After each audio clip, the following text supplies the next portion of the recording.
So yeah, I got some thoughts on the mega card from last night. Everybody calling it the greatest card in the history of the world, in the history of the sport. That's cap. It's a great card. Definitely up there with one of the best. But guys got to know where they're at. If that's such a big card and a great card, you got to perform as such or act like you want it. I've seen a lot of lackluster performances last night, shocking upsets, robbery. So it was a typical boxing card, you know what I mean? Martin Bacoli comes through, just like I said, knocks the real little baby out, knocked him down 3 times. Very impressive victory. Big Baby's matchmakers must have checked out yesterday. Shit, that's the problem with a guy like Turkey. Comes in with all these monies and telling everybody to fight, making fights that the matchmakers for Top Rank wouldn't dare make. Shit, truth be told, nobody wanted to fight Martin Bacoli. Ever. Because they know the guy's got a gas tank, little movement, but he's punching. Every one of them punches were hurting Jared Anderson. Jared, I will give it to him. He fought like a champion. He got heart. But I think all these guys pretty much got some kind of heart. You get to that stage in life and you're a well talked about boxer, you can't go out there and lay down. You gotta keep getting up. And that's what all fighters do. So that didn't surprise me. What surprised me is how well he's been match made up until now. Because his last 2 fights, he looked like shit. Charles Martin, if he had a full camp, he probably would have beat him. And Bacoli got to cash in on all that. So, Jared Anderson is only 23. Ain't got it. On to the next one. The real Big Baby. Coming in hot as a bowling ball. I wonder if there was even PED testing for the Jarrell Miller-Andy Ruiz fight. Andy Ruiz knows he got beat up.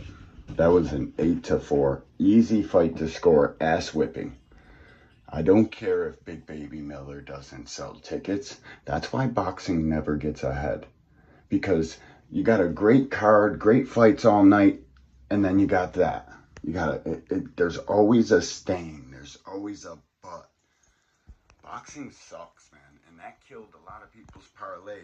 I mean, I know it was a draw, so if you're betting on DraftKings and shit, you stayed alive. I won some money last night. It was a good night, but still, he was robbed, and Turkey even said so.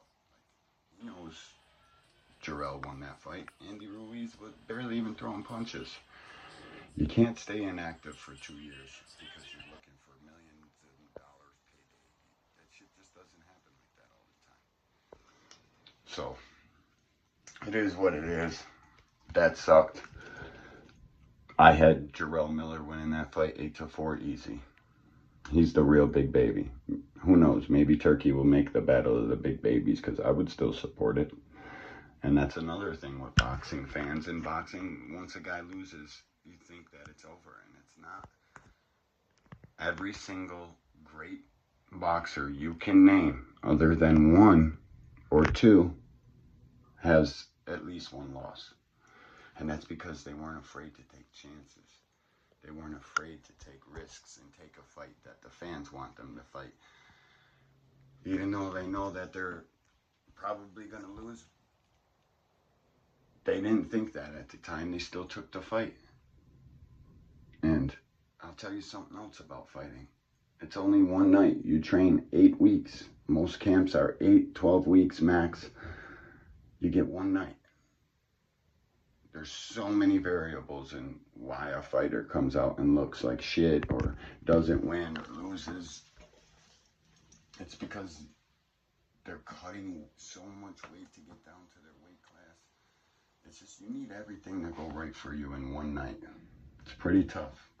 Us as boxing fans need to praise the guys that take fights, praise the guys that lose fights because they were being brave, daring to be great. We got to stop throwing them away all the time. I'm willing to support the big babies battle. That would be a good one. Now to the next fight I want to talk about a little bit. Pitbull versus El Rayo. Congratulations, El Rayo.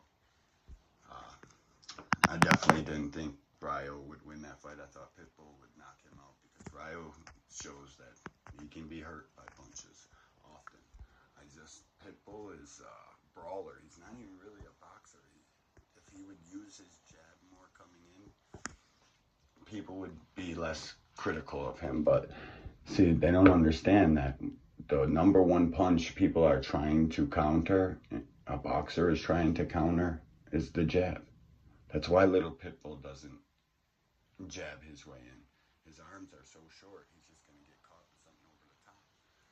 And that also goes to show that, does Pitbull have power like that at 140? I mean, Rolly's chin is broken.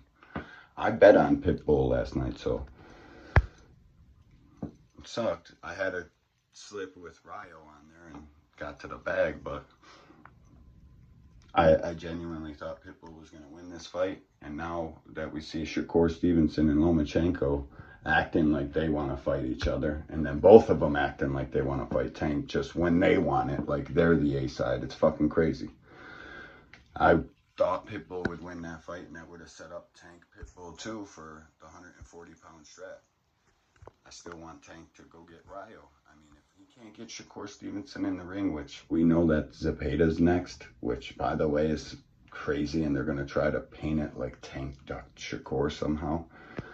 It's just bizarre, man. I can't believe these dudes want to run around in the media acting like they want a Tank fight. But when that time comes, they're nowhere to be found. They're just in the media talking, or on social media talking. Tank, Tank, Tank, Tank, Tank, Tank, Tank.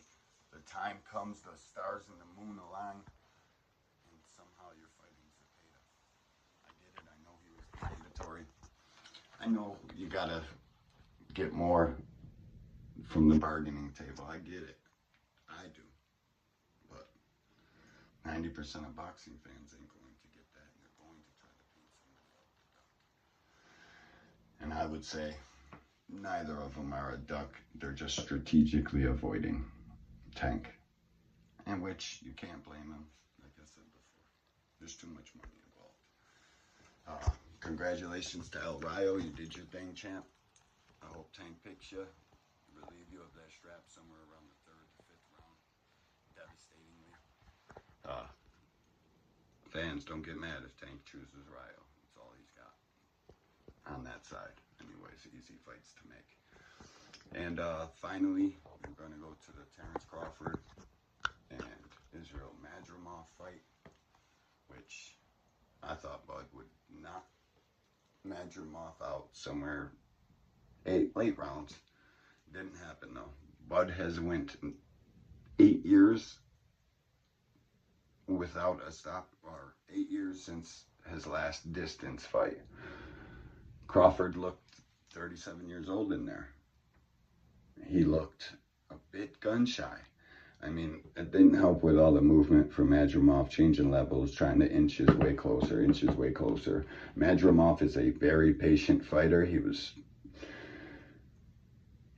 doing a lot of things to try to confuse Terence, but you can't confuse Terence. Terence is literally the highest level of boxer there is in the game. There's only a couple complete fighters in our game, and Terence is one of them.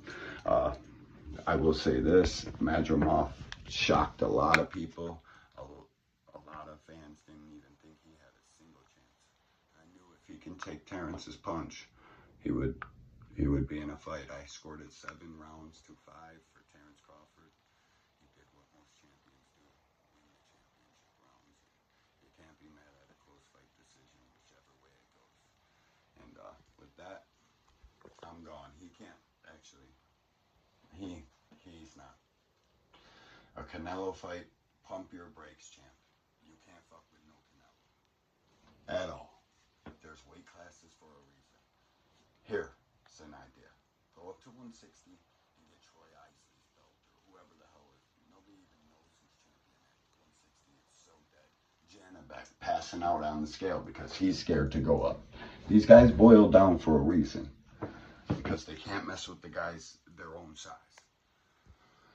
It's kind of crazy. I don't want Bud and Canelo. I never did. I want Bud versus Boots at 47 for them straps. I know Bud's not going to do that, but let's make a fucking catchweight fight. Or Boots go up to 54 and go beat his ass. He can't fuck with you on his best day, only because he's old. He's 37 years old.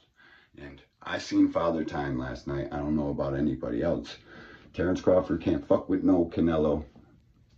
Boots fight is the only logical fight to make for him for big money. Hopefully Turkey does that. And I'm not quick to call that guy the savior of anything. Sports washing is what I'm calling that. But y'all have a great day. Tap into the Angry White Men. We're live every Friday, 10 p.m. Eastern Standard Time. We'll also be dropping another episode of me and William during the week. Just waiting on seeing what time we can do this at, and it all fit for the powerful network that we're all on. By the way, is the JVT. I'm D1 with the Angry White Man. Catch y'all next time. Peace.